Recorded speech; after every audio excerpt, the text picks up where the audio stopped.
Bismillahirrahmanirrahim. Assalamualaikum warahmatullahi wabarakatuh.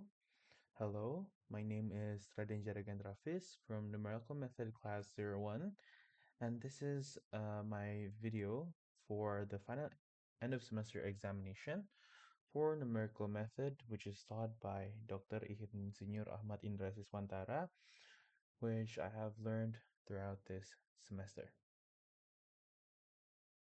So, before we start, I'd like to say my intentions. Before we continue on, we should start with a good intention. So, these are my four main intentions. The first one is my intention is to complete this work for the sake of God. Second is I want to evaluate and recall back what I have learned from numerical method this semester. The third one, I want to always remember to always be conscious throughout this entire process. And the fourth one, I want to evaluate what I can improve to be more conscious and self reflect based on my answers. So, before we start, let us pray, let us focus, and let's pray to our Almighty God. Because, like we did in class, we started off with Astaghfirullahal Azim, continued with Ayat Kursi, and finished off with the Al Fatiha. So, that is what I'm going to do today also, so that we can focus for the rest of the remaining video.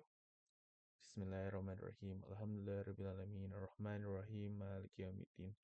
إياك نعبد وإياك نستعين اهدنا الصراط المستقيم صراط الذين أنعمت عليهم غير المغضوب عليهم ولا الضالين آمين أستغفر الله العظيم الذي لا إله إلا هو الحي القيوم وأتوب إليه أستغفر الله العظيم الذي لا إله إلا هو الحي القيوم وأتوب إليه أستغفر الله العظيم الذي لا إله إلا هو الحي القيوم وأتوب إليه بسم الله الرحمن الرحيم الله لا إله إلا هو الحي القيوم لا تأخذه سنة ولا نوم له ما في السماوات وما في الأرض من ذا الذي يشفع عنده إلا بإذنه يعلم ما بين أيديهم وما خلفهم ولا يحيطون بشيء من علمه إلا بما شاء وسع كرسيه السماوات والأرض ولا يؤوده حفظهما وهو العلي العظيم أعوذ بالله من الشيطان الرجيم بسم الله الرحمن الرحيم الحمد لله رب العالمين الرحمن الرحيم مالك يوم الدين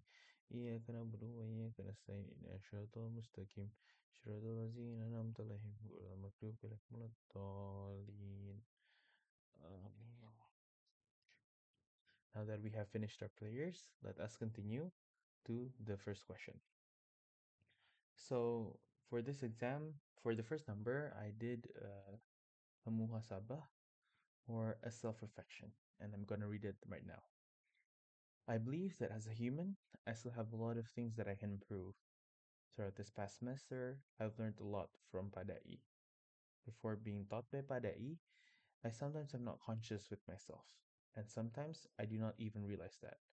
Throughout these few months, I've learned a lot from Padai's classes, and most importantly, about being conscious and doing everything through your heart. Although sometimes the external factors make me act like I'm not conscious. For example, I missed out and did not attend Padai's class once or twice because I was joining a competition, and that I cannot attend because I was uh, do, trying to reach the deadline. But after that, I always came to Padai's classes. I'd say that I am not active in class. I rarely ask questions and I do not often give out opinions. But that is my personality. I feel like I can't easily speak up. But Padai has helped me by making it mandatory for students to upload YouTube videos, including myself. Throughout this semester, I've made a total of 12 videos regarding numerical methods. And by making a video, I learn more about numerical method and take the conscious effort to try and spread the knowledge to other people. Other than that, I also learn how to be more active without uh, by by making a YouTube video, I learned how to be more confident and be more active. And as a closing statement for this muhasabah, I feel like I have improved myself in many ways during this class. Despite that, I feel like I still can improve myself in more ways. I hope that I can carry what I've learned from this lesson to make me a better human. With that, Inshallah, I believe I deserve a 78 or more for this class. And so we'll continue on to the next question. And before we continue, I want to remind myself and remind others watching this video to always be conscious. So let us continue to the next uh, part of this examination, which is the military application of Spring Mass Systems student version. So this was a problem given by Padai to us for us to solve and for us to understand and do analyze that using the DAI5 method.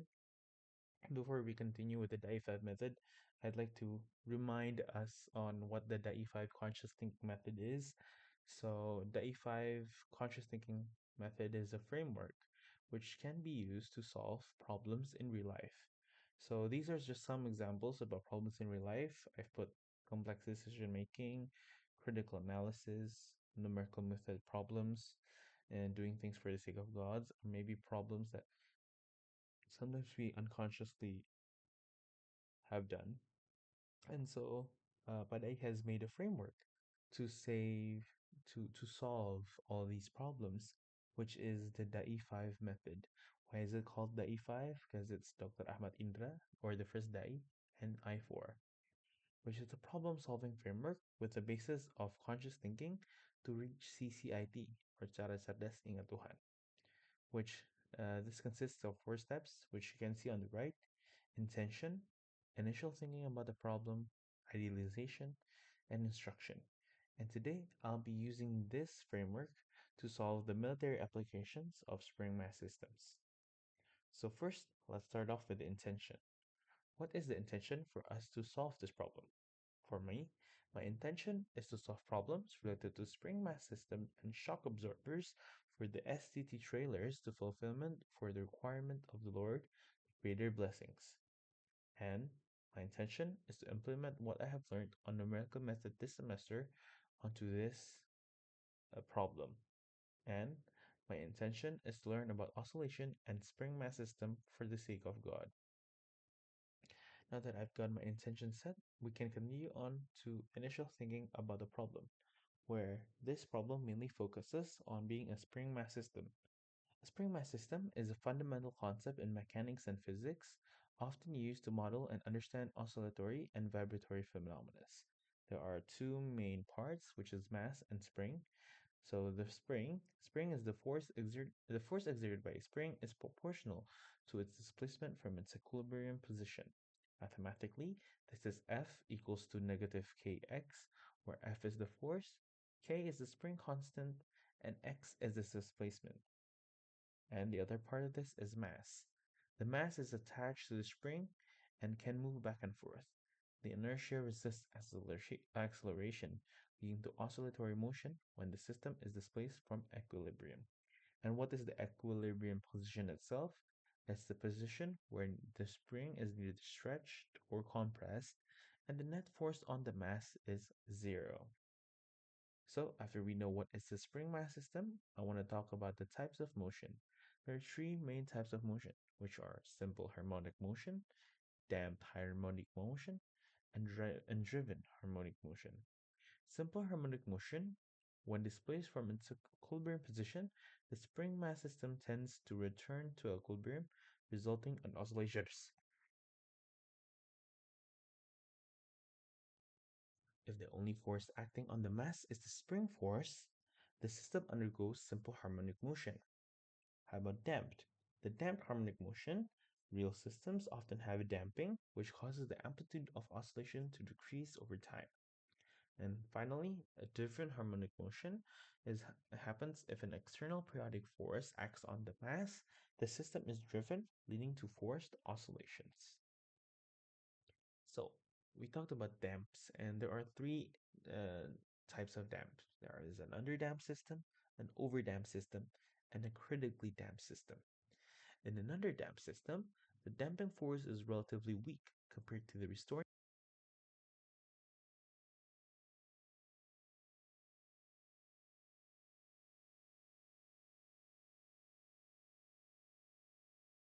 In an underdamped system, the damping force is relatively weak.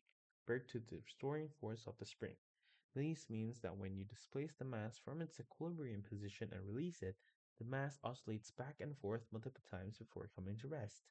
In an overdamped system is the opposite of the underdamped system. The damping force is so strong that it prevents oscillations altogether, but it also slows down the system's return to equilibrium. When the mass is displaced and released, it slowly moves back to the equilibrium position without any oscillation, taking more time than in the critically damped case.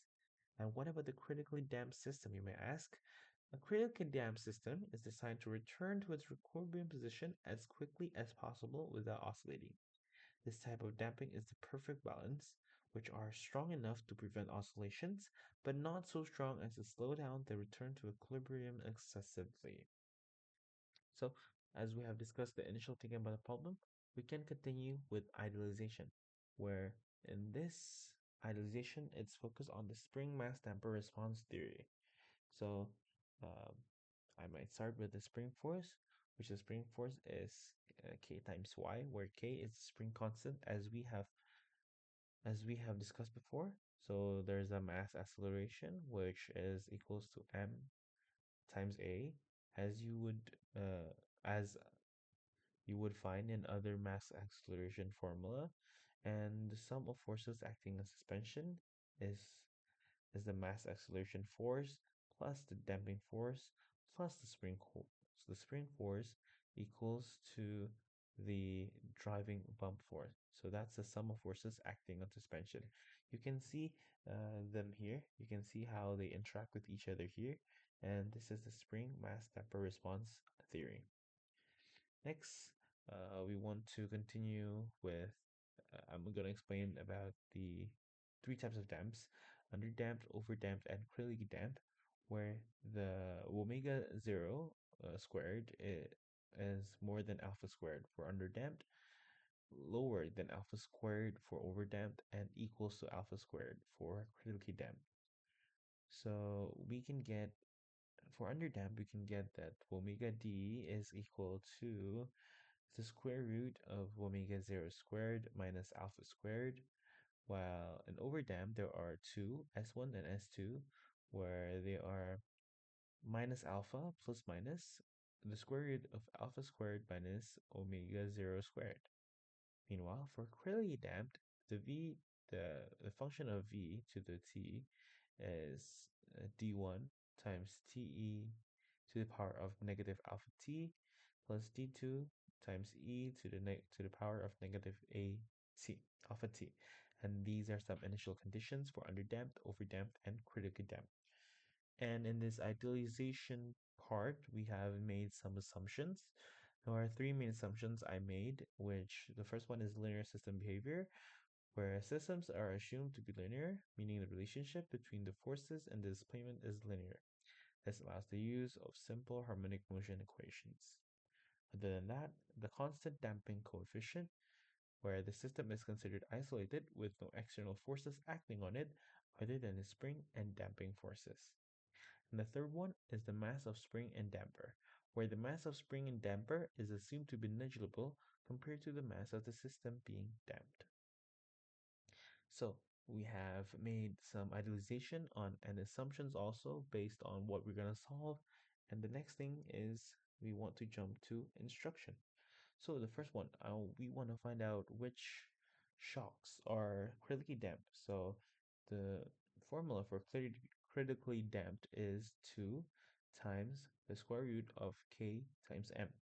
And so we input k times m onto the formula, and we get the critical damping coefficient for each of our shock absorbers. For air coasters, it's 1,259.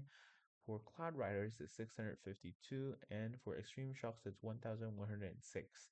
So based on these scores, we compare it to the damping coefficient given by the in the table, and we know that the air coasters are underdamped, the cloud riders are overdamped, and the extreme shocks are critically damped. So, and then we try to put this into a more visual look We put this into Python where we put in all the variables, the initial displacement, the initial conditions, uh, the shocks parameters for each, the given one, and they will calculate automatically the critically damped one. And after we solve for the given damping and for the critical damping, we plot the solutions for each of the shock observers. So there are three graphs on the right here. The first one is for air coasters, where you can see the graph is really oscillating, even though it's slowly back to equilibrium, but it's not as optimal as you want it to be. And uh, you can see it compared with the critically damped or the ideal version for the air coasters. For the cloud riders, you can see that it's overdamped where uh, the graph is a bit different, but not that different. But you can really see there's a gap there where the critically damped reaches the equilibrium position faster than the overdamped one. Uh, Even though at the beginning the overly damp is more steeper, the gradient is steeper at the beginning. And for the last one is the extreme shocks, which surprisingly the given damping, which is 1110, along with the critically damp ideal version 1106, is not really different. So you can see the graph almost perfectly lines up. So from this, the extreme shocks is the best choice for the STT suspension system for loading the satellite. It provides the ideal balance of quick response and minimal oscillations, ensuring that the satellite remains stable and secure during transportation. This minimizes the risk of damage due to repeated oscillations or prolonged instability. Next, where in the next one we get a function. We are given a function where the topographers and engineers have determined that the force on the shocks in the most severe terrain and the high speed, which is modeled by the function 200 sin 4t, 200, 200 times sin 4t. And so we go back to our Python and where we try to find out how it affects it. So we put in the 200 times sin 4t onto the code, and we want the code to figure it out again, which one, and to figure it out again with the same constraints for each shocks. So we get the following for air coasters, cloud riders, and extreme shocks. And you might see that the graph is really oscillating really a lot, but that's because the function f to t is really it's really going up and down. But you can see the trend for each. You can see the trend for each. So the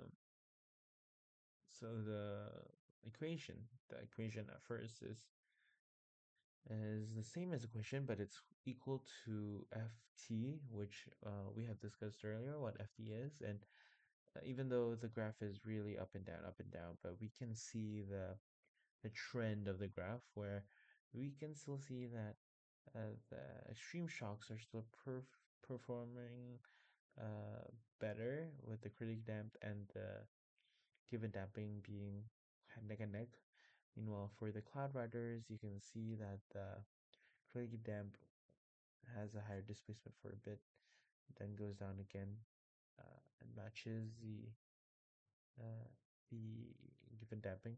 And for the air coasters, of course, it's just oscillating everywhere before returning to equilibrium, and it's not really effective. That's not really effective. And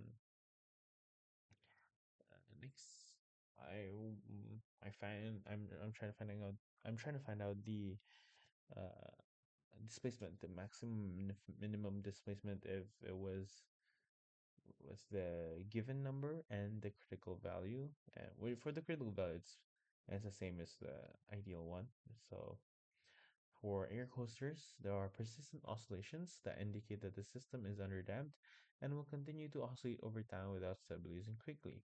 Meanwhile, for the cloud riders, the system is overdamped, resulting in a very slow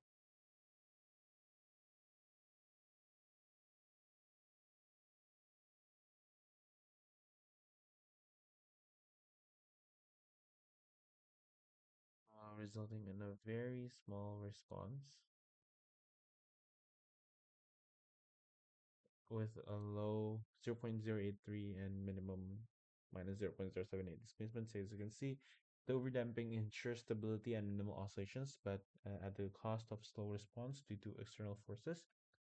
For the external shocks that it is critically damped, the system exhibits minimal oscillations, and this near critically damped configurations ensures quick stabilization and minimal oscillatory motion. So, through these, I would recommend the extreme shocks. Why? There are three main reasons. The first one is minimal oscillation.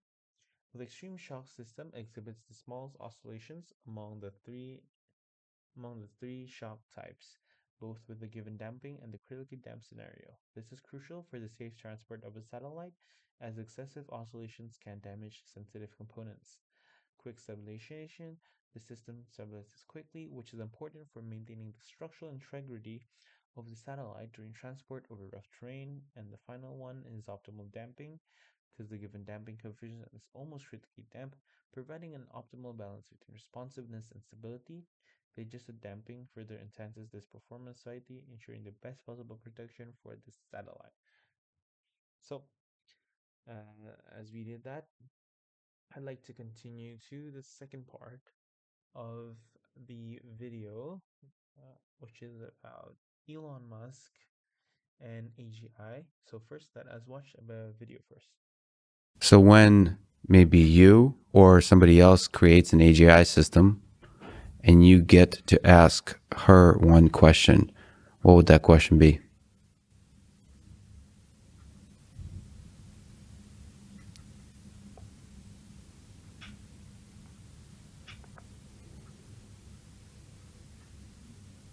What's outside the simulation?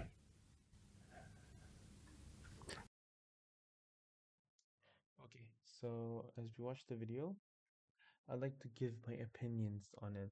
So, first of all, I always have had an eye for Elon Musk. He's not only the richest man in the world, but he is also one of the smartest. He dares to innovate where no one else was brave enough. Um, I would say he's a master in numerical computation, because through numerical computation, he has achieved great things, from building the world's best electric car through Tesla, providing worldwide internet to everyone through Starlink, or reusing rocket boosters and landing them back from space through SpaceX. All of those ventures requires advanced numerical computation. Due to his great understanding, he has things that some people might find weird. So let us continue to watch a video I have prepared, also about Elon Musk and related to maybe AGI and the simulation that he talked about in the previous video. No, there's a 1 in billions chance that this is base reality, is what it suggests. Right. And actually, I mean, arguably we should hope that that's true, because otherwise, if civilization stops advancing, then that may be due to some calamitous event that erases civilization. So maybe we should be hopeful that this is a simulation, because otherwise, Because they could reboot it. well, otherwise, either we're going to create simulations that are indistinguishable from reality, or civilization will cease to exist. Those are the two options. Okay, so in the video, he thinks that the probability of us being in base reality is almost zero. So this is predicted, of course, because of his understanding in numerical method, and therefore he connected the dots and he figured out that uh, it's a really high possibility that we're all in a simulation, and this is not base reality, and that someone is on the on the on on the other reality, someone made us as a simulation, and that's something to note about Elon Musk. And currently, people are well aware about the use of artificial intelligence. Elon Musk himself has also created an AI chatbot named Grok. If you don't know, AI chatbots like ChatGPT and Grok uses numerical computation to predict the answers and use the whole internet as a huge database.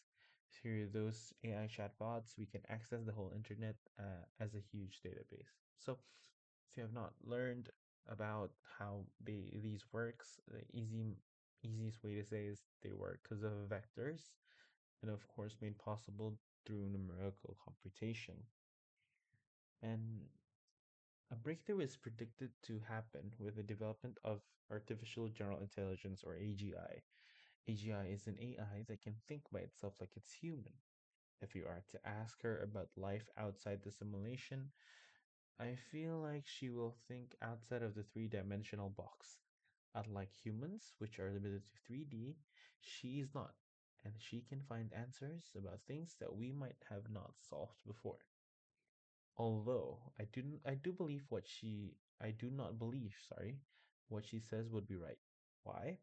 Because at the end of the day, AGI is made by human doing numerical computation, and consciousness is not computable.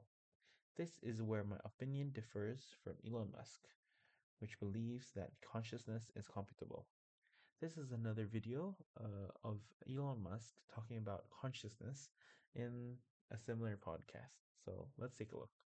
In your view, is consciousness something that's unique to humans, or is it something that permeates all matter, almost like a fundamental force of physics? I don't think consciousness permeates all matter. I believe in the scientific method. I don't blow your mind or anything, but the scientific method is like if you cannot test the hypothesis, then you cannot reach a meaningful conclusion that it is true. Do you think consciousness, understanding consciousness, is within the reach of science, of the scientific method? We can dramatically improve our understanding of consciousness. I'm hard pressed to say that we understand anything with complete accuracy, but can we dramatically improve our understanding of consciousness? I believe the answer is yes.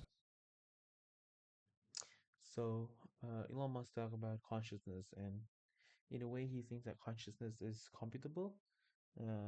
So this is where my opinion differs from Elon Musk. Despite that, whatever she or the AGI says about life outside the dimension, we would not able to fact check that fact, and there would certainly be people who believe in AGI just because of that. So we don't know. The answer is we don't know. So we can believe it, but personally, I would not believe it. Because as I said, consciousness is not computable. It is something that we humans have as a gift from God, and we cannot recreate it. We can make things that mimic what God makes. For example, we now have planes, which mimic bird as an idea. Although we cannot create anything as perfect as a human being, let alone the human consciousness, which uses hardware and brainware to encode and decode, and it is not a numerical process, it is not computable. Well, despite this, although I have a different opinion than Elon Musk on this matter, I will still respect him as he's bringing science to a more advanced level, and we need to always develop into something better. So, even though I do not agree with Elon Musk on this topic, doesn't mean that I have to hate on Elon Musk, and I still admire him for all the things he do for this planet. So this brings me to Al-Isra verse 85, which translates, "And they ask you, O Muhammad, about the soul. Say, the soul is of the affair of my Lord, and mankind has not been given of knowledge except a little." So, this verse highlights the mysterious and non-quantifiable nature of the soul, and by extension, by the soul is the consciousness, emphasizing that human understanding of consciousness is limited. The soul is described as a matter known only to Allah, which implies that it transcends numerical or material understanding. So our consciousness is beyond numerical and material understanding. Sure, maybe you have artificial intelligence now, which is basically computational, which is basically numerical methods, what we study now. But our consciousness is more than that. It has depth, it has layers, it has something that is so perfect and it's created by God that we can't even comprehend what it is. So this is something to keep mind of for the video from the Elon Musk video, and I guess this the opinion of of the Elon Musk video sums up this video. I hope you guys enjoyed the video. I hope you guys can give a like, comment, and also subscribe if you enjoyed, and would love to spread the E5 to the world. And uh, maybe that's it for me. I'm sorry if there are many mistakes. To Padai, I'd like to say thank you for teaching me throughout the semester. Your values are deeply rooted inside of me, and I will always remember that. So, thank you. Wabillahi taufiq wal hidayah. Wassalamualaikum warahmatullahi wabarakatuh.